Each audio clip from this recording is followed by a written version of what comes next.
नमस्कार विद्यार्थी मित्रांनो, मी राहुल लवटे आमच्या एमपीएससी शॉर्टकट फंडा या चॅनलवरती स्वागत करत आहे. मित्रांनो, आज जो आपण चॅप्टर घेणार आहे तो आयोगाच्या दृष्टिकोनातून खूप महत्वाचा चॅप्टर आहे की 2-3 क्वेश्चन फिक्स ह्या चॅप्टरवर येतात. तो म्हणजे सार्वजनिक वित्त. हा सार्वजनिक वित्त चॅप्टर अवघड पण तेवढाच आहे आणि सोपं पण तेवढाच आहे, पण आपण जेवढं सोप्यात सोप्या पद्धतीने मी देण्याचा प्रयत्न तुम्हाला करणार आहे. ओके, आज बघू सार्वजनिक वित्त. आता सार्वजनिक वित्त म्हणजे काय? सगळ्यात महत्वाचं सार्वजनिक आयव्यय. सार्वजनिक आयव्यय, आयव्यय. आता आय आणि व्यय या शब्दाचे 2 अर्थ आहेत. आय म्हणजे उत्पन्न आणि व्यय म्हणजे खर्च, इन्कम अँड एक्सपेंडिचर. बघा, सार्वजनिक आयव्यय म्हणजे सार्वजनिक वित्त म्हणजे काय? तर सरकारचा जमा आणि खर्चाचा जो व्यवहार असतो त्याला आपण सार्वजनिक वित्त म्हणतो, त्याला सार्वजनिक आयव्यय म्हणतो. आय म्हणजे इन्कम आणि व्यय म्हणजे खर्च, त्यालाच एक्सपेंडिचर आणि इन्कम म्हणतो. आता सार्वजनिक आयव्ययामध्ये काय येतं? जे सरकारचे व्यवहार असतात, मग केंद्र सरकार असेल, राज्य सरकार असेल, स्थानिक सरकार असेल, यांचे जे व्यवहार असतात त्याला आपण सार्वजनिक आयव्यय म्हणतो. आलं लक्षात? त्यालाच आपण सार्वजनिक वित्त म्हणतो. मग हेरॉल्ड ग्रीव्हज याने एक व्याख्या केलेली. कुणी? हेरॉल्ड ग्रीव्हज याने एक व्याख्या केलेली. ती म्हणजे त्यांना असं सांगितलेलं आहे की व्याख्या विचारू शकते ती कोणी केलेले? संघ सरकार, राज्य सरकार आणि स्थानिक सरकार यांच्या उत्पन्नाची आणि खर्चाची जी चिकित्सा करणारी अभ्यास शाखा आहे त्याला आपण सार्वजनिक आयव्यय म्हणतो. अशी व्याख्या ही हेरॉल्ड ग्रीव्हज यांनी केलेली. ओके, आता सार्वजनिक वित्त, सार्वजनिक वित्त. आता ह्या शब्द म्हणजे हा सार्वजनिक वित्त बघताना आपल्याला काय येतं? ह्या वित्तामध्ये कोणते फीचर पॉइंट्स आहेत? हे पॉइंट्स सगळ्यात महत्वाचं तुमच्या लक्षात आले पाहिजे की सार्वजनिक वित्तात कोणते पॉइंट्स येतात, की त्या पॉइंट्सला अनुसरून हा चॅप्टर आहे की त्या चॅप्टर मध्ये ते पॉइंट्स करायचे आणि ते येणार आहेत आणि त्याला आपण एकूण सार्वजनिक वित्त म्हणतोय. ओके, मग त्याचे परिणाम काय आणि त्याचे फायदे काय आणि तोटे काय हे आपल्याला बघायचे आज. आता सार्वजनिक वित्ताचा ज्यावेळेस अभ्यास करणार आहे त्यावेळेस तुम्ही 5 पॉइंट अभ्यासायचे. किती? 5 पॉइंट. 1. सार्वजनिक उत्पन्न. सार्वजनिक उत्पन्न. 2. सार्वजनिक खर्च. 3. सार्वजनिक कर्ज.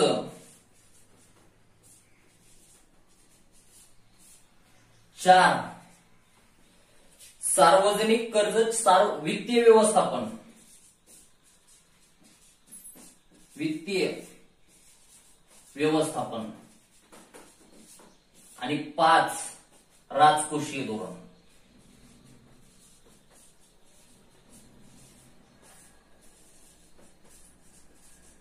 असे तुम्हाला 5 पॉइंट बघायचे त्याच्यात. 1. सार्वजनिक उत्पन्न. मग तुम्हाला हे उत्पन्न कुठून येणार हा प्रश्न पडला पाहिजे. कुठून येणार? कुठून येणार? गव्हर्नमेंटचं उत्पन्न म्हणजे जमा असणार. खर्च आपण सार्वजनिक वित्ताचा अर्थ बघितलाय, खर्च आणि जमा, ह्याला सार्वजनिक वित्त म्हणतो. खर्च लगेच प्रश्न पाहिजे, कोठे होणार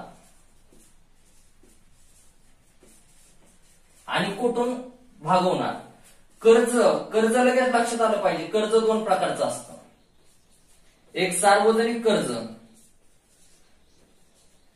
सार्वजनिक कर्ज आणि एक सरकारी कर्ज.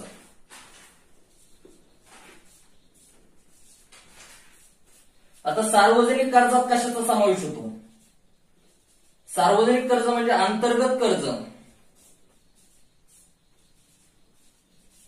आणि बहिर्गत कर्ज.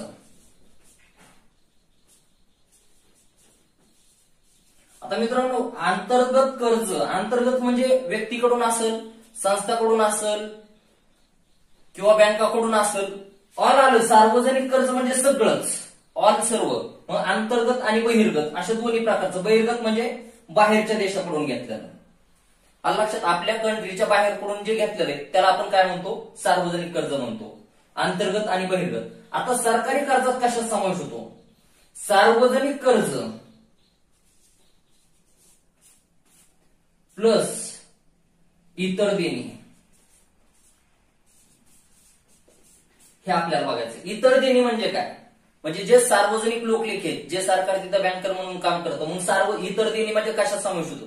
इतर देणीलाच आपण काय म्हणतो? सार्वजनिक लोकलेखी. 266(2) हे जे सांगतं ते तुमची इतर देणी सांगतं. ओके, हे पण बघायचं आपल्याला. इतर देणीमध्ये काय येतं? मग सरकारी कर्ज, सरकारी कर्ज ही ब्रॉड कन्सेप्ट आहे मित्रांनो. बघा त्याच्यात सरकारी कर्जामध्ये सार्वजनिक कर्ज पण येतं प्लस इतर देणी येते. पण सार्वजनिक कर्जामध्ये अंतर्गत कर्ज आणि बहिर्गत कर्जाचा समावेश होतो. म्हणजे ब्रॉड कन्सेप्ट ही सार्वजनिक. मग त्याच्यात आपलं येईल अंतर्गत कर्ज. त्याच्यात मग तुमचं लॉंग टर्म, शॉर्ट टर्म असे दोन भाग पडतात डबल. त्याच्यात शॉर्ट टर्म मोल जास्त का लॉंग टर्म मोल जास्त, फायदा कोणता, तोटा, म्हणजे त्याच्यात प्लस मध्ये कोणतं राहणार, शॉर्ट टर्म मोल की लॉंग टर्म मोल, हे पण बघणार आहेत आपण. हे झालं सार्वजनिक कर्ज. त्याच्यानंतर वित्तीय व्यवस्थापन. मग वित्तीय व्यवस्थापनामध्ये कशात समावेश होतो? म्हणजे तुमचा अर्थसंकल्प. मग त्याची मांडण्याची पद्धत असेल, तयार कोण करतं, त्याचा इम्प्लिमेंट कोण करतं, हे सगळ्या गोष्टी त्याचा, म्हणजे आपल्याला ह्या सगळ्या गोष्टी पाहिजेत त्याच्यात. ओके. त्याच्यानंतर राजकोषीय धोरण. आता राजकोषीय धोरण म्हणजे जे आपल्या अर्थव्यवस्थेला स्टेबल ठेवण्यासाठी आपण वापरतो. म्हणजे जे किंमत चढ आणि उतार जे आपल्या अर्थव्यवस्थेतले ते कमी आणि म्हणजे संतुलन राखण्यासाठी जे ठेवलेलं असतं ते राजकोषीय धोरण, त्याला फिस्कल फायनान्स म्हणतो आपण त्याला. हे तयार कोण करतं? तर गव्हर्नमेंटचं असतं. राजकोषीय धोरण आणि मॉनिटरी धोरण ध्यानात ठेवा. राजकोषीय धोरण कोणाचं आणि मॉनिटरी धोरण कोणाचं? म्हणजे जे चलनविषयक धोरण असतं ते आरबीआयचं असतं आणि जे तुमचं राजकोषीय धोरण असतं ते सरकारचं असतं. पण दोन्ही एकामेकाला मदत करतात. ज्यावेळेस राजकोषीय धोरण तयार करतं गव्हर्नमेंट, त्यावेळेस आरबीआयने त्याच्यामध्ये हस्तक्षेप केलेला असतो. आलं लक्षात? आणि ज्यावेळेस आरबीआयचं चलनविषयक धोरण असतं त्यावेळेस गव्हर्नमेंट त्या आरबीआयच्या चलनविषयक धोरणात हस्तक्षेप करते. ओके.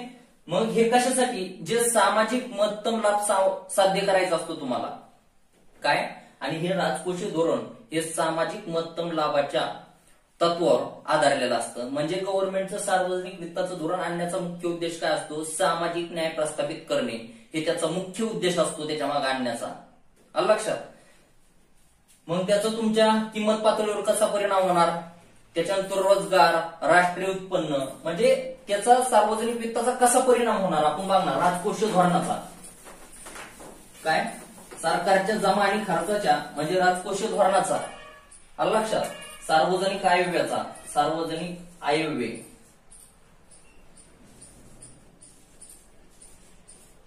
याचा परिणाम काय? तर याचा परिणाम राष्ट्रीय उत्पन्नावर काय होणार? उत्पन्नावर काय होणार? ओके. त्याच्यानंतर किंमत पातळी, त्याच्यानंतर रोजगार पातळी. आलं लक्षात? ह्याच्यावर काय परिणाम होणार आहे हे तुम्ही पाहायचंय आणि याच्यातूनच तुमचं एकूण सामाजिक कल्याण साधलं जाणार आहे. राष्ट्रीय उत्पन्न, रोजगार पातळी, किंमत पातळी याचा सार्वजनिक आयव्ययावर काय परिणाम होणार आहे हे आपण पाहणार आहे. ओके. त्याच्यानंतर आपण बघतो की सरकारची जी बाजार अर्थव्यवस्था म्हणजे आपली 1900 म्हणजे स्वातंत्र्याच्या नंतर म्हणजे 1947च्या नंतर आपण काय केलेलं आहे? मिश्र अर्थव्यवस्थेचा स्वीकार केलेला आहे. ओके. काय केलेलं आहे? मिश्र अर्थव्यवस्थेत स्वीकार केलेला आहे. मग मिश्र अर्थव्यवस्थेमध्ये काय येतं? मिश्र अर्थव्यवस्थेत 2 पॉईंट ध्यानात ठेवायचं. गव्हर्नमेंट आणि खासगी व्यक्ती याला आपण मिश्र अर्थव्यवस्था म्हणतो. म्हणजे सार्वजनिक आणि खासगी यांचं जे सह अस्तित्व असतं त्याला म्हणतो मिश्र अर्थव्यवस्था. आणि आपली जी भारताची मिश्र अर्थव्यवस्था आहे ती भांडवलशाही तत्वावर आधारलेली म्हणजे जास्तीत जास्त खासगीकरणाच्या बाजूने गेलेली. ओके, आपण बघत होतो 1991च्या नंतर तर पूर्णपणे आपण मुक्त अर्थव्यवस्थेचा स्वीकार केलेला आहे. सार्वजनिक आयव्ययाचा एकूण परिणाम काय होणार आहे? तुम्ही एकूण तुमचं महत्तम सामाजिक लाभ जास्तीत जास्त कसा करून घेणार आहे त्याचा आपल्याला हे सार्वजनिक आयव्ययाच्या माध्यमातून साध्य होणार आहे. ओके, त्याच्यानंतर बघायचंय सार्वजनिक वित्ताची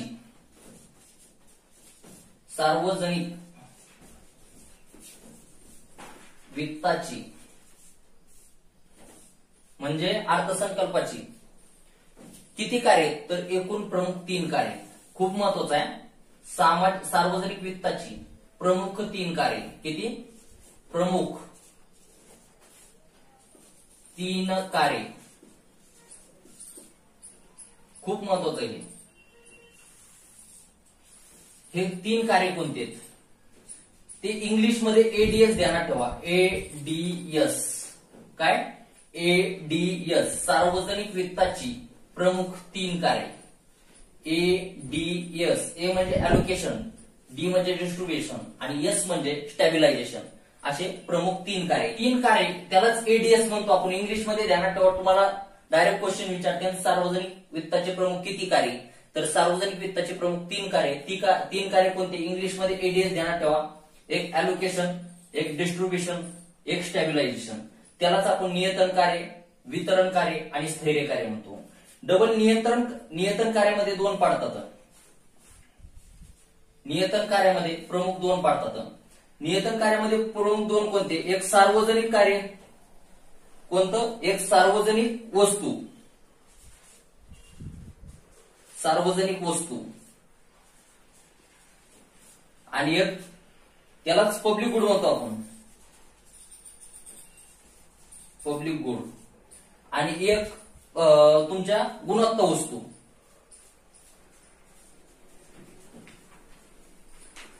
ओके, याला आपण मेरिट गुड म्हणतो. पब्लिक गुड आणि गुणवत्ता वस्तू आणि सार्वजनिक वस्तू त्यालाच मेरिट गुड आणि पब्लिक गुड म्हणतो. आता इथं कोण असतं हे ध्यानात ठेवा. फक्त गव्हर्नमेंट असतं. म्हणजे सार्वजनिक वस्तू कोण पुरवतं? नियंत्रण कार्यामध्ये बघतो 2 कार्य. एक सार्वजनिक वस्तू आणि एक गुणवत्ता वस्तू. त्याच्यात ह्याच्यानुसार म्हणजे तुम्हाला देतं कोण त्याच्यानुसार बघायचं आपल्याला. सार्वजनिक वस्तू फक्त गव्हर्नमेंट देतं, तर गुणवत्ता वस्तू गव्हर्नमेंट प्लस खाजगी म्हणजे प्रायव्हेट. गव्हर्नमेंट प्लस प्रायव्हेट म्हणजे खाजगी व्यक्ती आणि प्रायव्हेट व्यक्ती दोन्ही प्रोव्हाइड करतो तुम्हाला गुणवत्ता वस्तू. पण सार्वजनिक वस्तू फक्त गव्हर्नमेंट पुरवतं. त्याच्यानंतर स्पर्धा नसते सार्वजनिक वस्तूत. स्पर्धा नसते सार्वजनिक वस्तूत. तर गुणवत्तामध्ये स्पर्धा असते.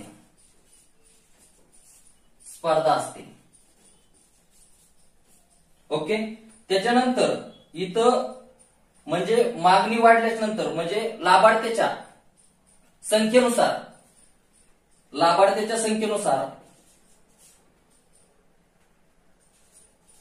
त्याच्या संख्येनुसार खर्च वाढत नाही.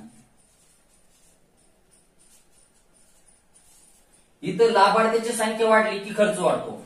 बघा, गुणवत्तामध्ये लाभार्थ्याची संख्या वाढली खर्च वाढतो. ओके, त्याच्यानंतर इथं तुम्ही नाकारू शकत नाही. सार्वजनिक वस्तू नाकारता येत नाही. सार्वजनिक वस्तू नाकारता येत नाही.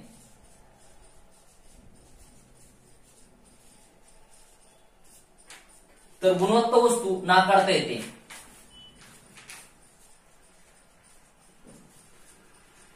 उदाहरण बघा, इथं उदाहरण तुम्हाला सांगतो. सार्वजनिक वस्तूमध्ये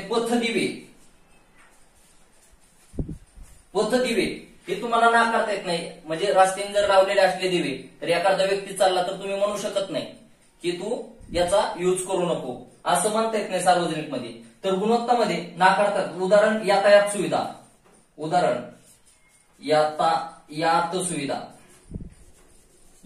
सुविधा म्हणजे तुम्ही इथं नाकारू शकता. ओके, असं बघितलं आपण सार्वजनिक वित्ताचं नियतन कार्यामध्ये. त्याच्यात दोन बघितलं, एक गुणवत्ता वस्तू, एक सार्वजनिक वस्तू. त्याला पब्लिक गुड, मेरिट गुड म्हणतो. सार्वजनिक वस्तूमध्ये गव्हर्नमेंट पुरवठं, तर गुणवत्तामध्ये गव्हर्नमेंट आणि प्रायव्हेट असे दोन्ही पण असतात, म्हणजे खासगी. सार्वजनिक मध्ये स्पर्धा नसते, तर गुणवत्ता वस्तूमध्ये स्पर्धा असते. त्याच्यानंतर सार्वजनिक वस्तूमध्ये लाभार्थ्याच्या संख्येनुसार खर्च वाढत नाही, तर गुणवत्ता वस्तूमध्ये लाभार्थ्याच्या संख्येनुसार खर्च वाढतो. त्याच्यानंतर सार्वजनिक वस्तू नाकारता येत नाही, तर गुणवत्ता वस्तू नाकारता येतात. उदाहरण बघितलं सार्वजनिक वस्तूमध्ये पथदिवे आणि गुणवत्ता वस्तूमध्ये आपण यातायात सुविधा. आता वितरण कार्य म्हणजे काय? सगळ्यात महत्वाचं, वितरण म्हणजे कर आणि खर्च, असं दोन ध्यानात ठेवायचं. कर आणि खर्च वितरण कार्यामध्ये कर आणि खर्च हे ध्यानात ठेवा. कर आणि खर्च म्हणजे काय?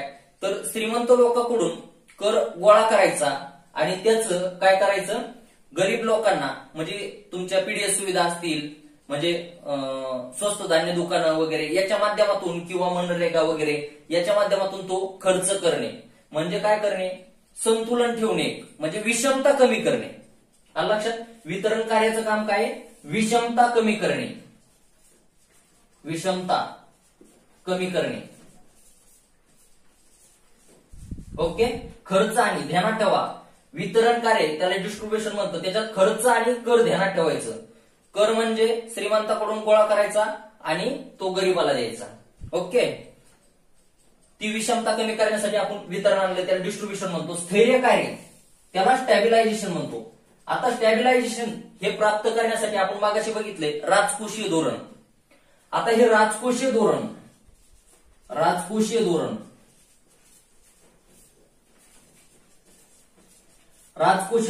आता राजकोषीय धोरणाचं कसं स्थैर्य ठेवलं जातं? आपल्याला माहिती आहे, आपल्या अर्थव्यवस्थेत तेजी आणि मंदी हे चक्र चालू असतं. तेजी दरम्यान बेरोजगारी कमी होते, तर मंदी दरम्यान बेरोजगारी वाढते आणि आपल्या व्यापारावर परिणाम होतो. तर हे आपली अर्थव्यवस्था स्थैर्य ठेवण्यासाठी आपण राजकोषीय धोरण राबवतो. आलं लक्षात? मग त्याच्यात प्रसारित राजकोषीय धोरण आणि संकुचित राजकोषीय धोरण.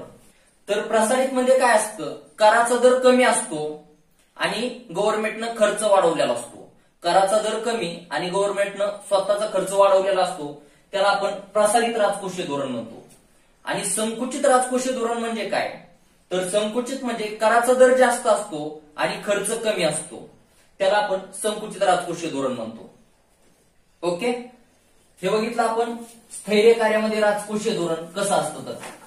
ओके, आता बघायचं आपल्याला की सरकारचं जमा आणि खर्च हे सरकारचे राजकोषीय धोरण आपल्याला माहिती अर्थसंकल्पाच्या माध्यमातून साध्य केलं जातं. सरकारचं जमा आणि खर्चाचं जे धोरण आहे ते साध्य करण्याचं काम आपण अर्थसंकल्पातून करतो. हे बघा, अर्थसंकल्प.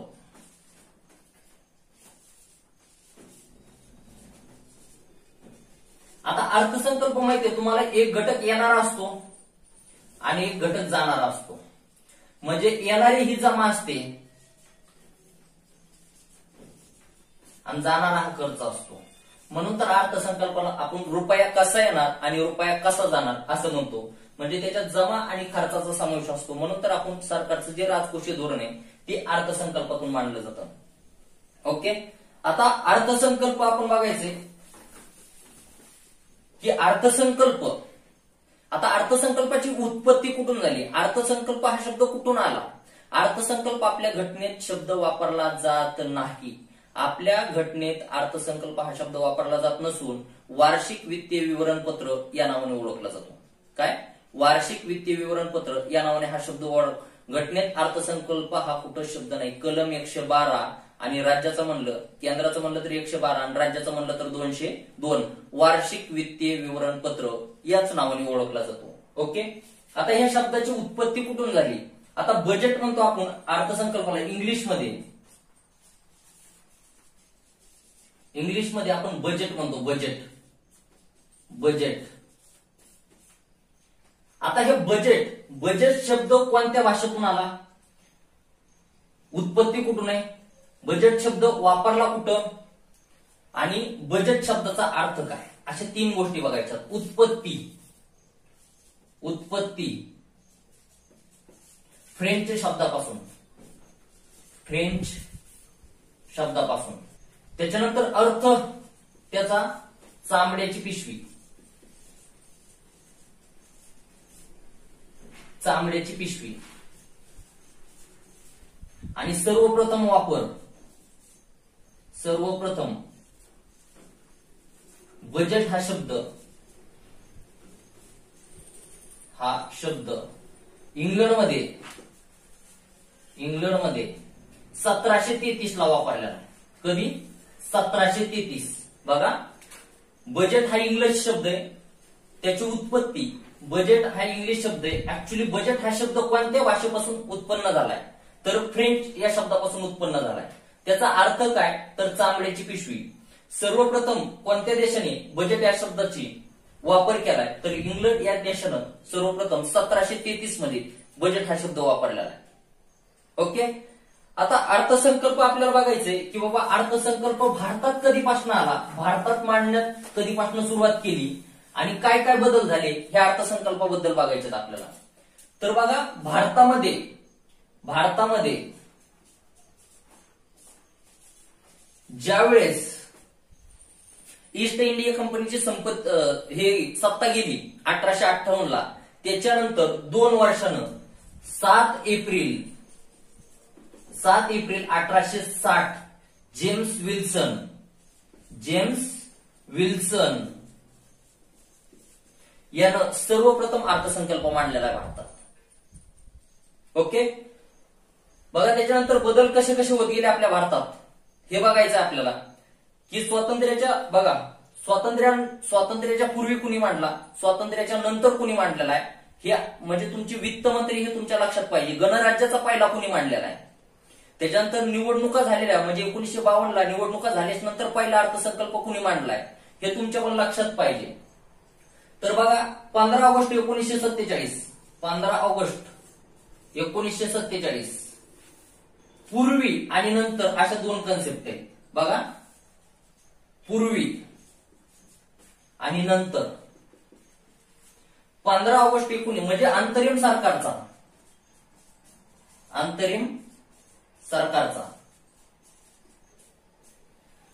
बघा, अंतरिम सरकारचा म्हणजे 15 ऑगस्ट 1947 म्हणजे भारत स्वातंत्र्य होण्याच्या पूर्वी हा लियाकत अली खान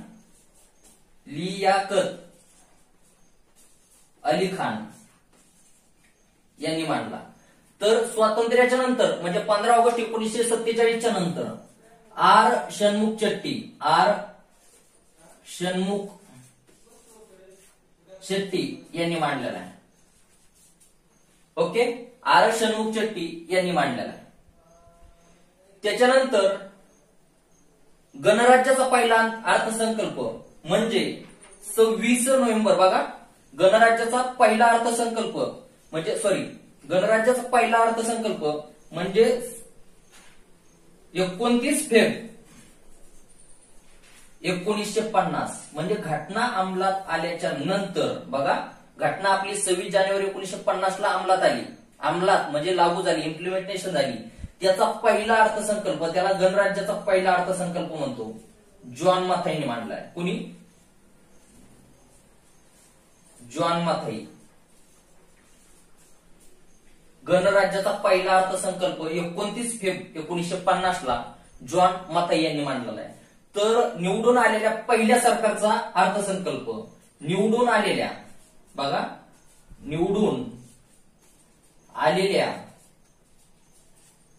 पहिल्या सरकारचा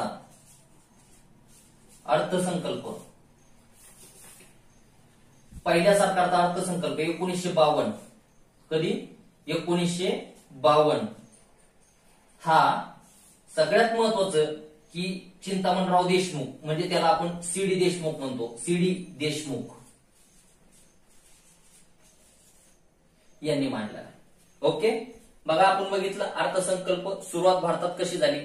तर 7 एप्रिल 1860 भारताचा पहिला अर्थसंकल्प जेम्स विल्सन यांनी मांडलेला आहे. त्याच्यानंतर आपला स्वातंत्र्याच्या पूर्वीचा आणि स्वातंत्र्याच्या नंतरचा म्हणजे अंतरिम सरकारचा 15 ऑगस्ट 1947 पूर्वीचा जो मांडलेला होता लियाकत अली अली खान यांनी मांडलेला आहे, म्हणजे अंतरिम सरकारचा. आणि 15 ऑगस्ट 1947च्या नंतरचा म्हणजे भारत स्वातंत्र्याच्या नंतरचा आर के शनमुगचेट्टी यांनी मांडलेला आहे. त्याच्यानंतर गणराज्याचा पहिला म्हणजे काय, तर आपली घटना अंमलात आल्याच्या नंतर जो पहिला मांडलेला आहे त्याला आपण गणराज्याचा पहिला मानतो. 29 फेब्रुवारी 1950ला जॉन मताई यांनी मांडलेला आहे. त्याच्यानंतर निवडून आलेल्या पहिल्या सरकारचा अर्थसंकल्प म्हणजे 1952चा सी डी देशमुख यांनी मांडलेला आहे. ओके, आता त्याच्यानंतर बघायचं आपल्याला की अजून काही बदल झालेले आहेत आपल्या अर्थसंकल्पात. आता नवीन काही जे बदल झालेले आहेत ते बघायचे. म्हणजे सरकारने आपला पहिल्यांदा 2001 ला, कधी 2001 ला आपला अर्थसंकल्प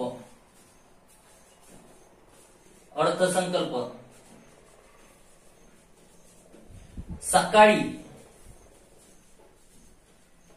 11 वाजता मांडण्याची तरतूद, 11 AM ला मांडण्याची तरतूद केली.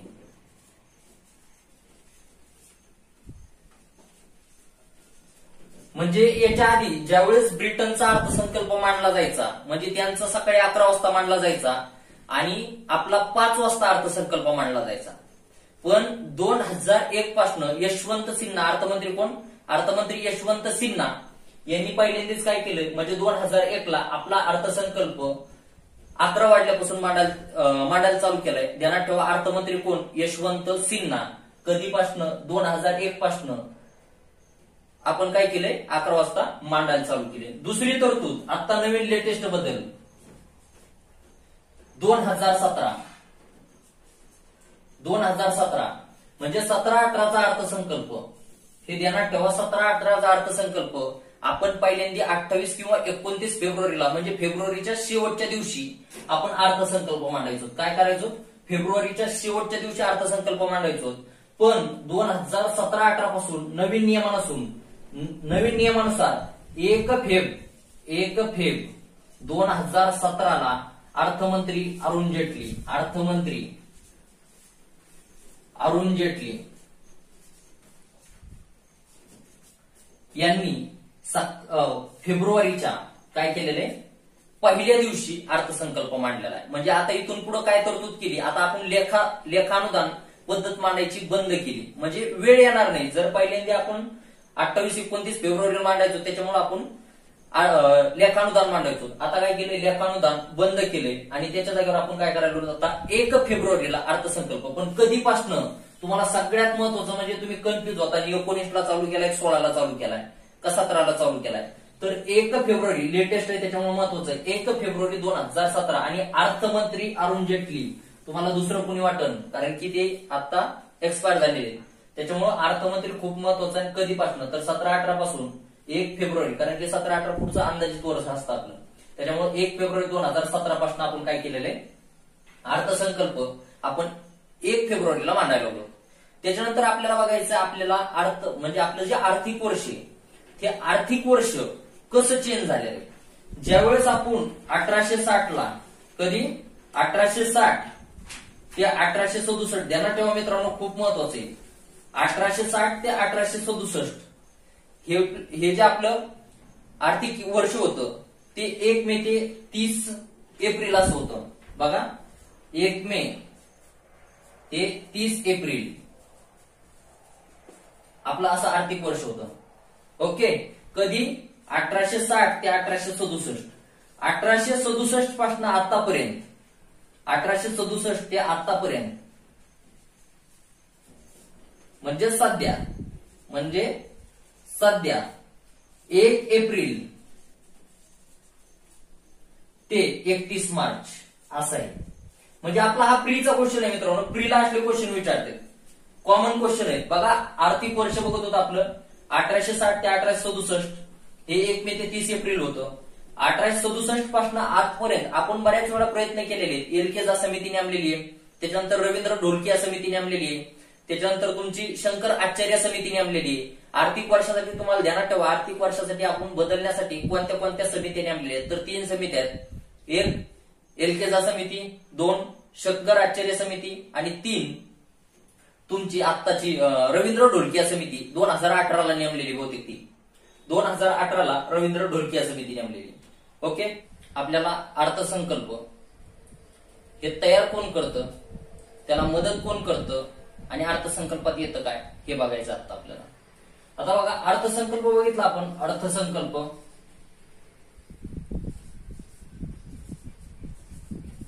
आता अर्थसंकल्प बघा, अर्थसंकल्पामध्ये महसुली आणि भांडवली येतं. ओके, एकूण अर्थसंकल्प बघा, अर्थसंकल्पाचे उपप्रकार म्हणलं तर महसुली आणि भांडवली. मग आपल्याला अर्थसंकल्प तयार कोण करतंय हे बघायचं आपल्याला आज, की अर्थसंकल्प तयार करताना मदत कोण करतं. आयोग काय क्वेश्चन टाकतं आणि आपल्याला काय येणार आहे. आयोग काय करतं की तिथे एखादा नवीन पॉईंट तिसराच आणून टाकतं की अर्थसंकल्प तयार करणारी मदत करतात. तर हे बघायचं आपल्याला अर्थसंकल्प तयार करायला कोण मदत करतं.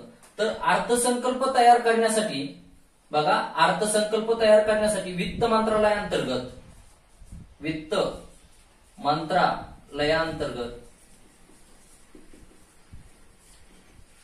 आर्थिक व्यवहार विभाग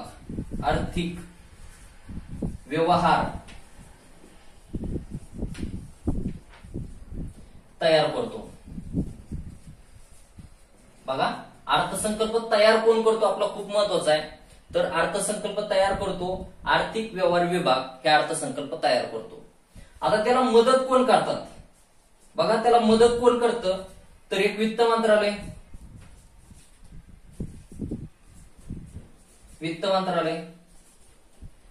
त्याच्यानंतर विविध प्रशासकीय कार्यालय,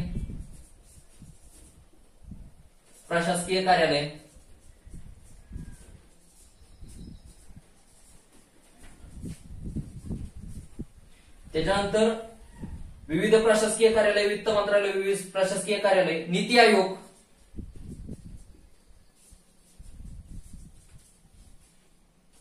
आणि त्याच्यानंतर कॅग म्हणजे महालेखा परीक्षक. एवढे जण आपला अर्थसंकल्प तयार करतात. बघा कोण कोण येते. आर्थिक व्यवहार विभाग आपला अर्थसंकल्प तयार करतो. वित्त मंत्रालयाअंतर्गत असणारा आर्थिक व्यवहार विभाग हा आपला अर्थसंकल्प तयार करतो. त्याला मदत कोण करतं. वित्त मंत्रालय, विविध प्रशासकीय कार्यालय, नीती आयोग आणि कॅग. आता इथं आयोग काय करतं, मध्येच कुठून तरी वित्त आयोग टाकतं. मग त्याच्यामुळे आपल्याला वाटतं वित्त आयोग हा पैशाशी संबंधित आहे, मग वित्त आयोग पण असेल. तर वित्त आयोग आपला अर्थसंकल्प तयार करण्यासाठी मदत करत नाही, हे ध्यानात ठेवा. खूप महत्वाचं आहे. कोण तिघच येतात. आर्थिक व्यवहार विभाग तयार करतो, वित्त मंत्रालय, विविध प्रशासकीय कार्यालय, नीती आयोग आणि कॅग. हे चारच ध्यानात ठेवा. याच्या पलीकडे कुणीही ध्यानात ठेवू नका. ओके, एवढे 4 जण आपला अर्थसंकल्प तयार करतात आणि त्याला मदत करतात. ओके, आता वित्त मंत्रालयाअंतर्गत कोणते विभाग येतात. आयोग आता हे एक्सप्लेन झालाय की एखाद्या विभागांतर्गत कोणतं येतं मंत्रालय हे बघतो. तर वित्त मंत्रालयाचे विभाग बघा, वित्त मंत्रालयाचे विभाग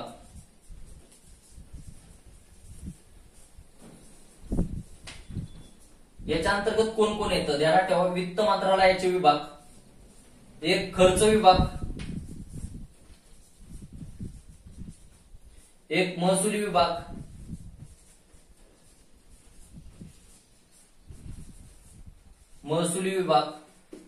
त्याच्यानंतर 2 निर्गुंतवणूक आणि सार्वजनिक मालमत्ता विभाग, निर्गुंतवणूक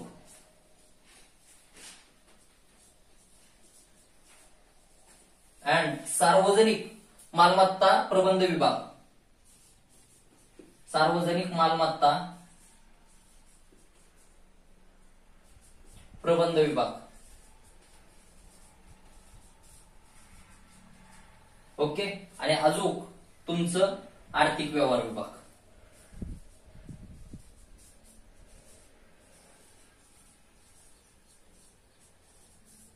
आर्थिक व्यवहार विभाग बघा, वित्त मंत्रालयाअंतर्गतचे विभाग बघितलेले, एक खर्च विभाग, एक महसुली विभाग, एक निर्गुंतवणूक आणि सार्वजनिक मालमत्ता प्रबंध विभाग आणि आर्थिक व्यवहार विभाग, असे बघितले वित्त मंत्रालयाचे विभाग. मित्रांनो, अर्थसंकल्प हा कलम 152 नुसार घटनात्मक जबाबदारी अर्थसंकल्प तयार करताना संसदेची संमती घेतलेली नसती, हे एक लक्षात ठेवा. अर्थसंकल्प तयार करताना संसदेची संमती घेतलेली नसते. तर अर्थसंकल्प तयार झाल्याच्या नंतर राष्ट्रपती कलम 112 नुसार बघा, घटनात्मक जबाबदारी कोणाची आणि राष्ट्रपतीच्या वतीने मांडतो कोण, हा शब्द ध्यानात ठेवा. विचारतो काय आयोग ध्यानात ठेवायचं. तर अर्थसंकल्प संसदेत मांडण्याची घटनात्मक जबाबदारी जर विचारली कलम 112 नुसार ही राष्ट्रपतीची, तर राज्याचा कलम 202 नुसार राज्यपालाची असते. पण राष्ट्रपती आणि राज्यपाल यांच्या वतीने हे अर्थमंत्री आपला काय करतात, अर्थसंकल्प संसदेत मांडतात आणि ते भाषण करतात. आपल्याला माहिती आहे 2 प्रकारचे असतात आर्थिक पाहणी, एक अ आणि ब असतं. जे अ असतं त्याच्यात आपले आर्थिक सर्वेक्षण असतं, म्हणजे आर्थिक पाहणी अ मध्ये असतं, आणि ब मध्ये जे असतं ते करासंबंधी जे विधेयक असतं ते ब मध्ये असतं. हे असं बघितलेलं आहे आपण की मांडतं कोण, घटनात्मक जबाबदारी कोण आणि राष्ट्रपतीच्या वतीने मांडतं कोण, हे ध्यानात ठेवा. घटनात्मक जबाबदारी राष्ट्रपतीची, राष्ट्रपतीच्या वतीने अर्थमंत्री, तिकडे राज्यपालाची घटनात्मक जबाबदारी राज्यपालाच्या वतीने अर्थमंत्री मांडतो. ओके, असं बघितलं आपण. अर्थसंकल्प तयार कोण करतं, अर्थसंकल्प त्याला मदत कोण करतं, त्याच्यात येतं कोण नाही, आयोग टाकतं काय, ध्यानात ठेवा. आयोग तिथं वित्त आयोग अपकंदिशी टाकतं, वित्त आयोग येत नाही. त्याच्यानंतर वित्त मंत्रालयाचे विभाग बघितले, वित्त मंत्रालयाचे विभाग पण सांगितलेले. मित्रांनो, आमचा जर हा व्हिडिओ आवडला असेल तर लाईक करा, शेअर करा, जेणेकरून आमची इथून पुढे येणारी सर्व व्हिडिओ सिरीज तुम्हाला मिळत राहील. ओके, धन्यवाद, थँक्यू.